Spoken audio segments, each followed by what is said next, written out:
They foreclosed on the home, and the family didn't even know it. I had a past client that passed. She had kids. Only one was a minor. There was no will left in place. Property wasn't in a trust because we just bought that home maybe less than 2 years ago. But anyway, the family had to go through probate because she was the only one on the title. She was the only one, and it went through probate.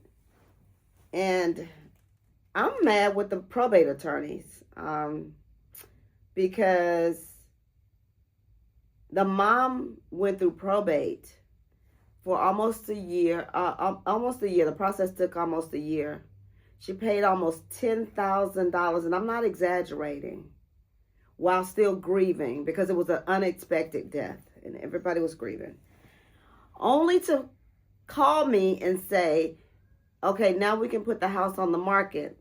And of course, before I put a house on the market, I always do my research. It took me less than 24 hours to find out the bank had already foreclosed on it. Someone had already bought it. Now, I'm not sure what goes into detail going through probate, but I've never heard anything really good out of probate other than it takes forever. That's not even good. It takes forever, and it's a lot of money. And so after, my phone keeps ringing. After going through all of that, she calls me. She calls me back, and we just have a talk about the process. And she was saying that she had never even met the attorney in person. And I know when, the whole pandemic thing happened back in 2020, a lot of people started doing a lot of things virtual. I get it. But I mean, like, damn, like, why can't people be back in the office now? Why can't you meet your clients where they are? And she didn't. So she had never met the attorney. And when she sent over what I sent her to the paralegal, they immediately called her and kind of apologized, but I bet they didn't give her any money back. But anyway, just like so much stuff. And I am so done with just being politically correct when it comes to dealing with real estate because there's so much. People know that real estate is a big deal. And I personally think they pull on a lot of people's heartstrings. I told y'all that's what got me in here to begin with. It's because somebody came and said, oh, I can help you out. I can help you out. And took money from me.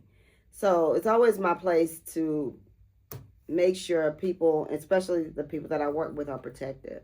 But anyway, I just hated it. And this is just another reason why it's so important to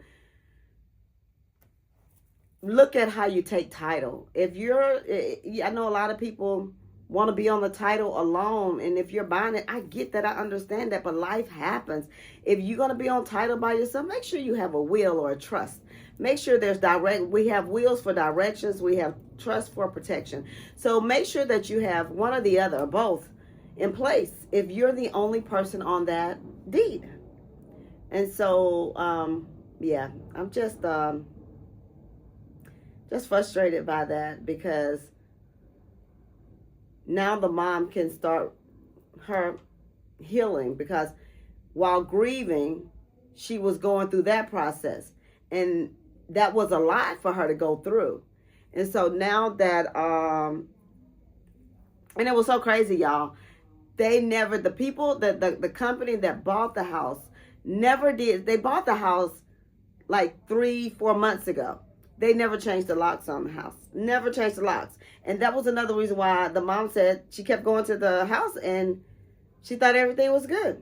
She didn't know that it was foreclosed on. Car was in the garage. It's just like, man.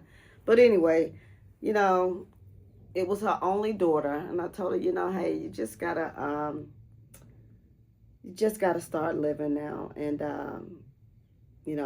healing. Because she laughed and she said, Trisha, this is the first time that I can talk about her and not cry, And she's still a vibrant grandmother. She's still a vibrant mom, and I'm just glad that she's, still living, still, able to keep going, because it was already traumatic enough. But let this be a lesson. If you're watching this video, let this be a lesson that is so important to look at how you take title. If there's two people on title, I'm not a financial advisor. I'm not an attorney. I'm not giving advice. I mean, I'm not telling you what to do, but I just kind of, if it were me, my sister and I live together. If something were to happen to me, we both have kids, but we both live here together. She should get the house to her. So we have joint tenancy with right of survivorship. So what it is that she don't have to go through probate or anything to sell the house if she wants to sell or refi the house, or if she just wants to keep it or do whatever. She doesn't have to go through probate.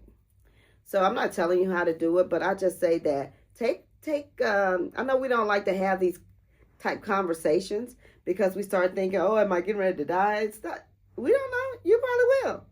But you've got to understand why work so hard for something, and then it goes all to kaput afterwards. So, yeah, I'm going to go on and on about that.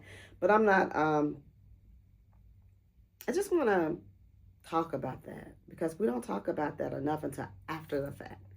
So, yeah, that's my spiel. I am LaTrasha. I'm a licensed real estate broker in the state of Georgia, and I'm licensed in Alabama. And not only am I a licensed real estate broker, I also have a mortgage loan originator license, which means I can get you to the funds, I can get you the money to purchase the home, or even refinance the home. And so if you like what I share, please consider giving me a thumbs up, subscribing, so the next time I drop videos, you will get notification. And sharing is caring. Please share it with someone that you think could benefit from it. See y'all on the next one.